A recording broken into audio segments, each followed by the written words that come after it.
Friends and audience, আমি doctor প্রদীপ মাইতি। আজ আমাদের মানব শরীরে যে বিশুদ্ধ জল আমরা পান করি, এই বিশুদ্ধ জল আমরা যদি প্লাস্টিকের বোতলে পান করি কি কি অসুবিধা হতে পারে সে বিষয় বলছি। এক, লিভার ক্যান্সারের আশঙ্কা বাড়ায় প্লাস্টিক বোতলে জল পান করলে।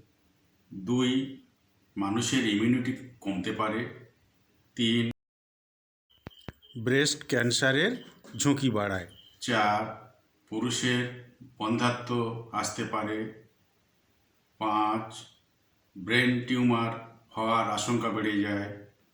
ছয়, ডায়াবেটিস ও ওবেসিটি বাড়িয়ে তোলে।